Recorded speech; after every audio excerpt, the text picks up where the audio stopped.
Bonjour, les enfants de Kono Jeune Sate. Le 26 juillet, nous allons présenter événement nyonso qui semaine mobimba oyo makaki semaine tokobanda na liwa ya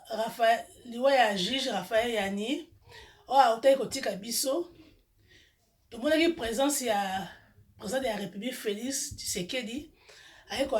assister na obsèque ya juge Yani no bolanda ndenge président Félix ayaki ko assister s'honorant à cet homme de droit, et le voici aujourd'hui qui est ici. Il va prendre les marches pour se diriger devant la chapelle qui a été dressée sur le parvis du palais de la justice ici à Kinshasa. À Gombe, l'assistance est debout pour saluer l'entrée du président de la République en ces lieux transformés en funérarium de manière circonstancielle. Il a un air triste, hein? Oui, le président de la République n'a pas caché sa tristesse à la suite du décès de cet illustre personnage. Et les voilà qui le matérialise par sa présence au funérarium aux côtés de tous les membres du Conseil supérieur de la magistrature, devant toutes ces têtes couronnées en tenue d'apparat qui sont ici pour la même cause. Le président de la République qui s'est incliné, il a déposé sa gerbe de fleurs, oui. Et il se dirige vers la veuve Yani qu'il va saluer. Qui est inconsolable, hein? Il faut le dire, depuis le début de cette retransmission, la veuve est inconsolable. Il est normal qu'elle soit affligée après la perte dans des circonstances douloureuses d'un homme qui a fait la fierté du pays à travers ses prestations, le président de la République qui est en train d'adresser quelques mots de réconfort à l'endroit des enfants et de l'épouse. Quelle affection, regardez l'attitude du président de la République à cette famille éprouvée jusqu'à Koussema. Regardez comment il salue le jeune garçon qui a lu le message pour le compte de la famille. Le président, il manifeste à la fois une proximité géographique et psychologique. Une proximité affective et effective, on le sent, on le voit, il est ici, il a fini de parler avec ses membres de famille. Et exception faite, les chefs de l'État, nous avons l'impression qu'il va s'asseoir, il va passer quelques instants ici. Voilà, à l'endroit qui lui a été réservé. Quel honneur mérité à ce corps de métier. Va passer quelques instants ici aux côtés de tous les responsables du pouvoir judiciaire pour quelques moments de recueillement avant de prendre congé de ces lieux et autoriser par la suite l'enterrement de ces... Président Félix Tshisekedi auto participer na obsèque ya juge Raphaël Yani kaka na semaine oyo bandeko baso FCC basalaki marche moko ya monene. En tout cas marche ezalaki monene bino bolanda bililingi marche elekaki comme d'habitude nalobake bato bakenda na bamarche wana ezalaka bata membre ya FCC oui mais ezalaka ne peuple nde asepelaka makambo te alingi changement na ye nalobaka bongo no bolanda ndeko moko ya FCC ndenge alobi ye alobi eza peuple alingi change no bolanda bona marche yango to bwana marche oyo naotia no ya FCC ezalaki en tout cas bato abimaki ebele no bilingi ezoloba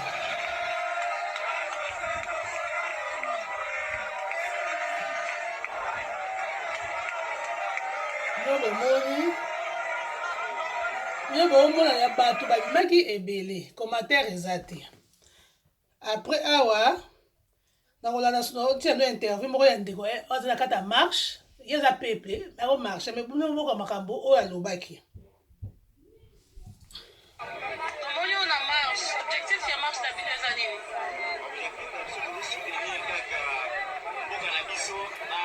Non, yo moni place bazo on va changer ba loi.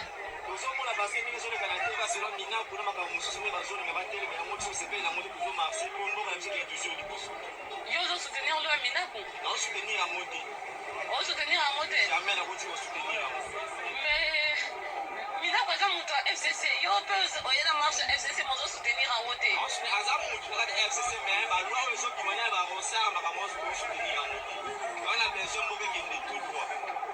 Ok, merci. Bino moboki nde alobaki ako ozala mutu ya FCC mais oza nde peuple congolais olingi changement bota ndeko bino boyoki nde alobi aza mutu ya FCC mais alingi lwa Miniako te alingi malonda te komatera eza te bino bililingi ezoloba yango moko bililingi ezoloba mosusu yango bililingi ezoloba bon oyo eza baimage tozwaki bamisusu bango oyo na marche ya FCC.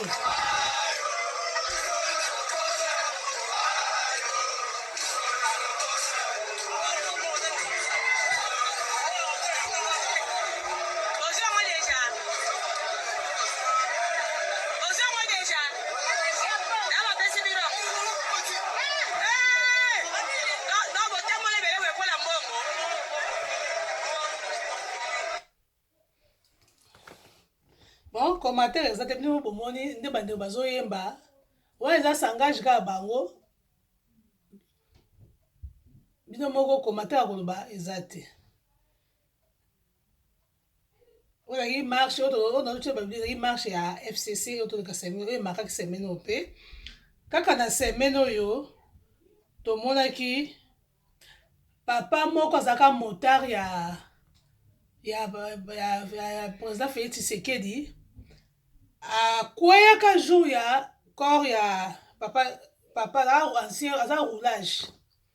mais akokwea jour ya corps ya papa Etienne Tshisekedi sibino bolanda bongo tokotya commentaire nsima bolanda papango alekaki pa ya ndeko ya biso ya bosolo ya politique bino bolanda image yango moko ezoloba nazo adresse yango na ministre ya intérieur naza koadresse yango na premier ministre et puis nazo adresse yango na président de la république bozala na motema s'il vous plaît chef de l'état premier ministre ministre intérieur na commissaire général bozala na motema élément moko ya police kombo na ye gbagba Mbili Théodore aza parmi bamonta oyo atakolaka na chef de l'état mokolo oyo papa Etienne akufi azokende kokunda papa Etienne na matanga na ye accident wana esalamaka le 1er juin 2019 baki okunda Etienne Tshisekedi motard wana asala accident akweya azalaka na kati ya mosala eza te kakwei na ndako na ye na kati ya mosala ntango oyo akwei bamemi ye misapi na ye ekatanaki mibale finalement balobi non il faut balongola yawa il faut akende na Inde mpona basoin présidence de la république soki boza informé te boyebake moto wana azwa kaka $3000 ya pamba motard oyo azotambola mokonzi ya mboka $3000 na 3000 wana selo ye akatiaki mbongo wana eza peut-être mpona libota na tanda voyage te asaleli 1000 abombi 2000 lokola mwana mayele policier wana akei na Inde akomi na Inde apart misapi mibale azwaki problème awa na clavicule azwi mpe problème so na mino nyonso ezalaki na problème monoko ya kopasuka baindien bazwi ye na hôpital bamei kosala oyo bakoya kosala basaleli kaka problème ya clavicule batiaki ye libende na kati bayebisi ye monoko moye basimbe ya te po mbongo na yo eza moke wana nakanisi mama ale mbongo moke bale moke baboyi kosimba ye moto wana ye kozonga na Kinshasa motard wana ya présidence azongi na Kinshasa na libende batiaki awa misapi mibale bakataka elongwaka deja awa na moko bakataki na Inde aza na difficulté akomi déséquilibre moya kotelemeza te koto monoko basimba te moto akomi kopola ya bomoi azopola ya bomoi commissaire général ministre intérieur premier ministre biloko ya boye nde efo bimisa porte-parole mpe po aloba mpona mwana mobali oyo ozoloba te président de la république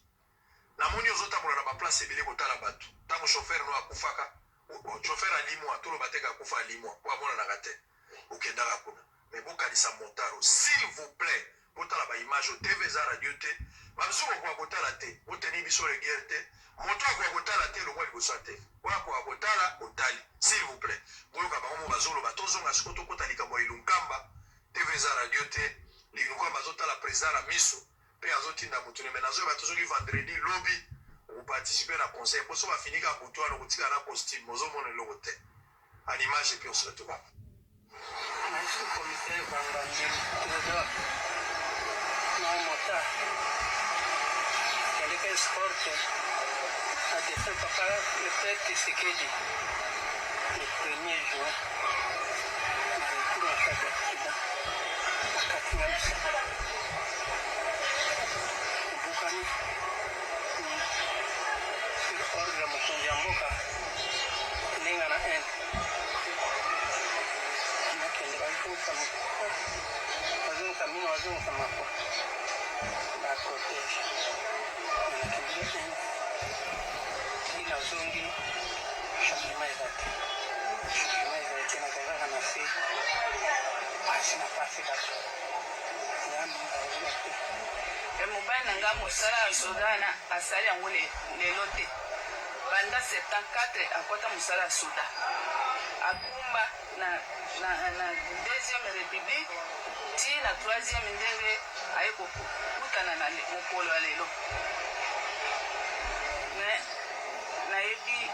nini lisusu na koloba te mama denise ozali kozolanda ngai naza ndeko na bino mama olive kosunga ngai naza na besoin ya sante ya mobali na ngai ezonga malamu depuis la tilelo suite moko ya malimo oyo biso tozwi eza te mpona likabutai ya papa ezalaki avant confinement peut-être oyo bakeono confirme ye apres parce que démarche même lettre oyo nakomelaki dircad ezalaki na mois nakanisi de novembre maison militaire nakomelaka esi na décembre ezalaki déjà avant confirme ye na mois de mars nde baboma nakomaki na suite eza te papa akomi donc abandonné biso bana tokomi kobula nyonso famille tobenga papa tobenga nani po papa azwa swe donc papa na minute nazoloba soki otali na nzoto akomi nde kopola nzambe difet kaka nauta kosisa yango eza te esenga mawa bino boyoki eza mawa makasi atuka message eleki mpa bakonzi ya mboka eleki mpa premier ministre mpa ya président de la république félix tshisekedi atuka bino boyoki eza message ya mawa ya pasi akufi eza remarke akufi na ndako te akufi akweyaki mpo akendaki nde mission de service akweyaki na kati ya mission de service akwei na ndako te akwei na libota te akwei na balabala te me akwei na kati ya mission de service eza nini leta nde ekozwa en charge en tout cas aza maladi ya tobe ota maladi ya leta aza malade ya famille te ala maladi ya leta mpa akwei na mission de service en tout cas no message ya passé message oyo bakonzi boyoki en tout cas bozwa ye en charge bazwa ye en charge mpo aza maladi ya leta akwei na mission de service ezalaki jour oyo bakokunda papa Etienne Tshisekedi en tout cas bozwa ye en charge en tout cas image ya kota eza pasi eza mawa kaka na semaine oyo tomonaki Pasteur Soni Kafuta nomboka mwamba lobaki ye aloba bandeki kota Félix mais ye bazwi mbongo te bayambaki bango na mbongo te bazwaki eloko te bino bolanda ye moko alobi bolanda alobi Félix ayambi bango me apesi bango eloko te wana Pasteur Soni Kafuta bolanda bino moko yebisanga lisumu nini ezali soki mokonzi ya mboka apesi mbongo Félix ayambaki bino apesi bino mpe mbongo sikoyo te apesi biso te nazoloba ngo ayambi bino Félix bobimi ata transport te mosala nzambe soki atindi yango na kozwa mpe na kotonda nzambe me apesaki bino me ndenge ngai tokendeki ntango tokei koyamba tour oyo tokei ayambi biso mpo tosola makambo oyo tozongika nde tokendeki eloko natikaki mpona masuba na ngai mpona kende 3 fois na toilette ati omelaki basekret namelaki mai mingi. Bino moko bolandi ayo bayambi bango me bapesi bango eloko te. Quand la semaine oyo tomonaki papa Molière mpe asalaki commentaire mpo makambo ya dossier ya Pasteur Mukuna, bino moko bolanda papa Molière viole yo toyebaka soki baza koviola oza deja mokolo oza deja na mwana soki baza koviole yo okobelela te bakomi ngai boye pasi me yo kota bazali kaka ekibipa tena mofoto bino bolandi wa yaki papa Molière réaction na ye arépondre Mami Chibola réaction ya papa Molière. Kaka na semaine oyo bakinois bakinoise na RDC basepelaki parce que balongolaki confinement esili na Kinshasa bato basepelaki vraiment confinement esili boyokaka message ya président ya république Félix Tshisekedi ndenge alongolaki saki message mpona confinement balongolaki bolanda extrait nango moke. De manière générale, toutes ces mesures associées à la bravoure des équipes impliquées dans la riposte multisectorielle ont permis de ralentir la progression de l'épidémie à Kinshasa et de freiner son expansion dans toutes les provinces. Grâce à ces efforts, nous sommes parvenus à réduire la mortalité très élevée au début de l'épidémie de 11% à 2,4% actuellement, avec un nombre de plus en plus croissant de guéris. Davantage, nous notons une tendance à la baisse du nombre de nouveaux cas au cours de ce mois de juillet. Ce bilan nous place sur le plan à la 9e place en termes de nombre de cas et à la 12e place en termes de nombre de décès, déjouant ainsi toutes les prévisions catastrophiques qui ont été prédites pour notre pays au début de l'épidémie. Mes très chers compatriotes, cette nouvelle maladie qui a surpris toute l'humanité a causé des conséquences néfastes sur le plan sanitaire, économique et social. Bon, il y a un discours déjà à l'obéi que confinement, si il y a un discours à ça, il faut aller au confinement. Bakino bazaki ya kosepela vraiment basepeli basepelaki ndenge balongoli bango confinement ezalaki mpenza ezalaki esengo vraiment kosepela confinement basepelaki nde balongoli bango confinement esili basepelaki makasi ndenge bangolaki confinement ezalaki esengo mingi yo naolinga ati yano extrait oyo basepelaki mpona nde balongolaki confinement.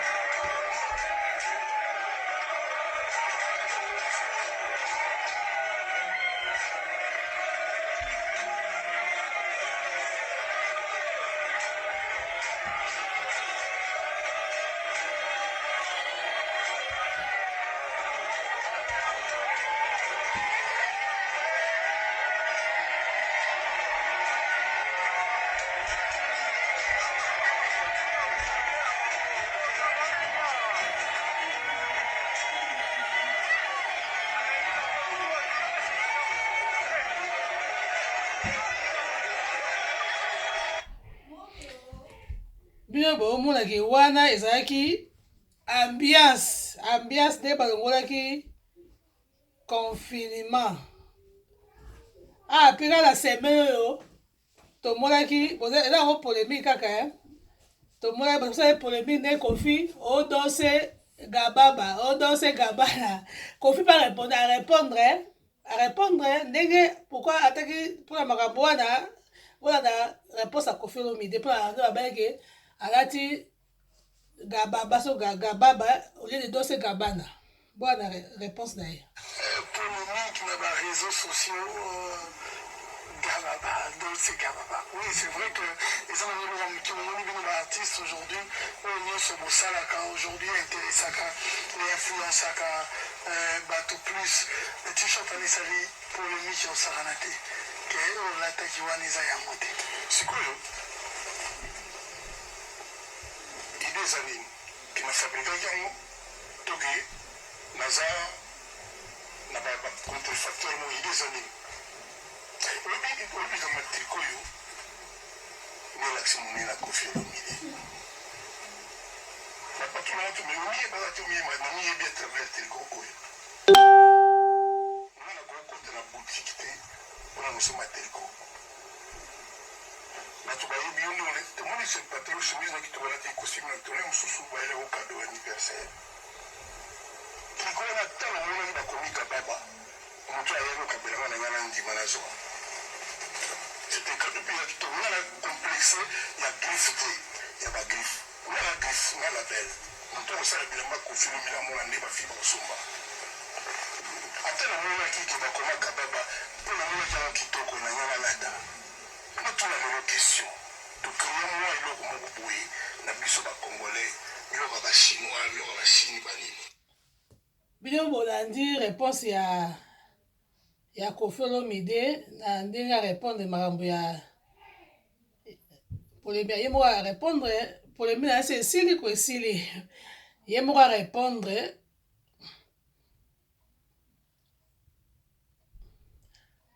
kaka na semaine toolanda atukisa lisolo ya mawa mutu moko kote ya campus kuna kote université ya Kinshasa alandaka bato bakenda kosala baprière kote kuna baprière kote bazambo ezaka nsima campus kuna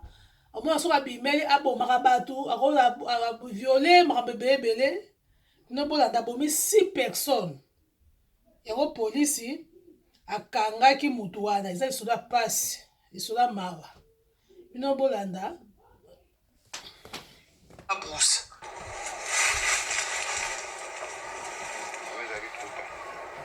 Des restes de plusieurs corps humains enterrés dans des conditions mystérieuses. Selon la police, l'auteur de ces actes, c'est ce jeune homme, Emmanuel Kossi, 31 ans. Depuis plusieurs années, il cible les personnes qui se retirent dans cette partie de la ville pour la prière. Les hommes du général Silvano Kassongo ont mis la main sur lui grâce visiblement au ciel qui n'a pas voulu que cette aventure meurtrière continue.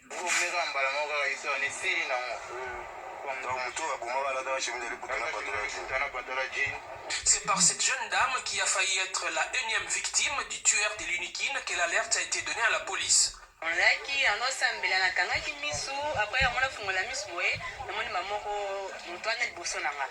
esinga na sepe na ona pasuku mamwasi nanga anuku mamwasi na ndeini kama zaki wavanda na lukina tele mabwe mazo beta nga mata beti nga beta nga makofi tinzi tunga speaking na kwa ende sine nitiko ko shite no zo beruka na mabele abutu nga telefone butu nga sabutu nga na sharp all akena ngo akimi nde na mona keti après na wala ngaba storm kono kena tuno bazaki mo distance na ngai laisse mon nom botala mutu boya mo ba ya agressé nga beti nga me ainza kimi na monite ele kama mbato mkia kono mo na soda o m'expliquer ntonda la taki après tourner tondo luka ebe wala to luki to monite. Elle aussi a failli être tuée par le même homme. Service par remplacer la 10h na mo dimanche na banjo matamoni match de la kepe baka ya na zoma na tika na mo toka mtu na sanki alekani mais modèle alekani na fanya maboma mais oyo na mo ko na no matin kitilo ko loin de te azaki na mbeli na maboko. Est-il un déséquilibré mental qui se serait évadé du CNPP? Difficile d'y répondre car l'homme qui a tout l'air d'un illuminé affirme avoir agi en âme et conscience.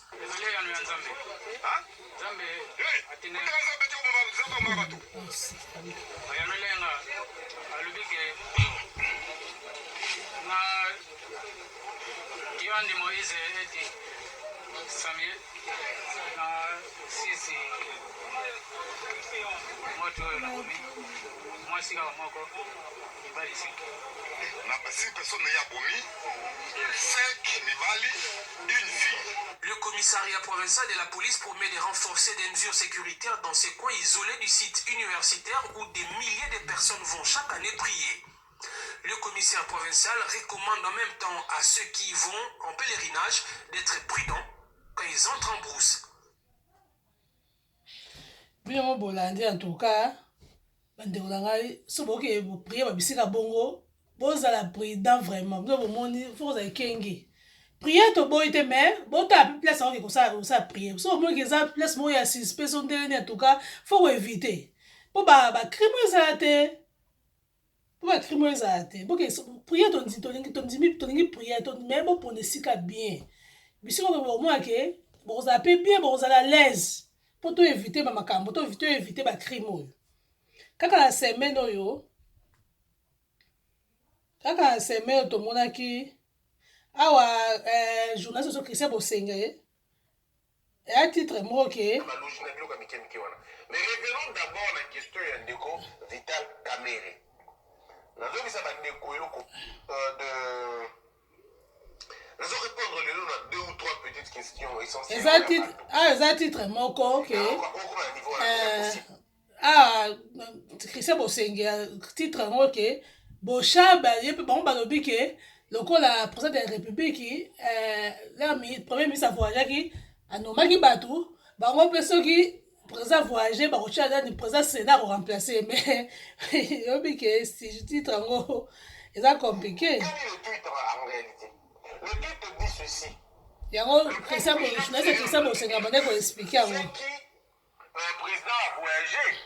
président sénat mpe akosala intérim na ye un peu comme pour dire lokola premier ministre a voyageaki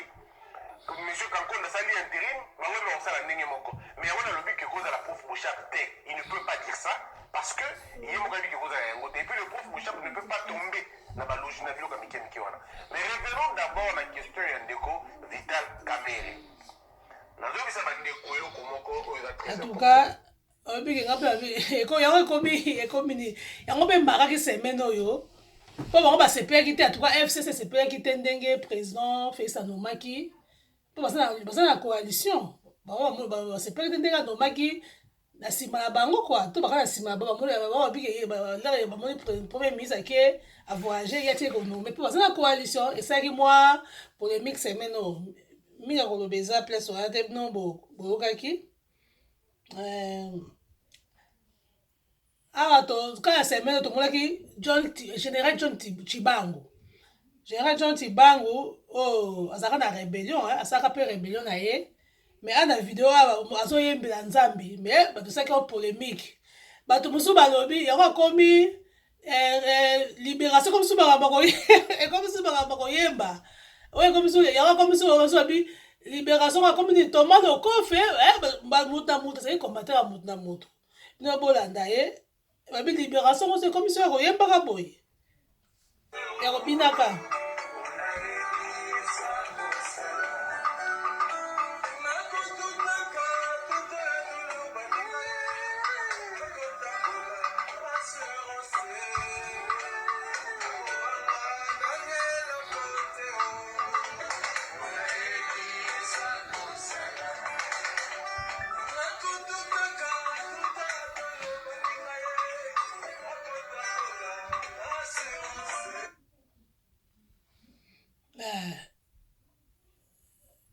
bino bomoni oyo ezalaki général John Chibangu azalaka na rébellion koyembela nzambe mpeza polémique soki ozoyembela nzambe sokomisa polémique wana oyo nyonso emakaki semaine oyo kaka ya semaine oyo procès ba Vital Kamerhe ezalaki mais bareporter le 7 août ekomi le 7 août ekomi le 7 août bon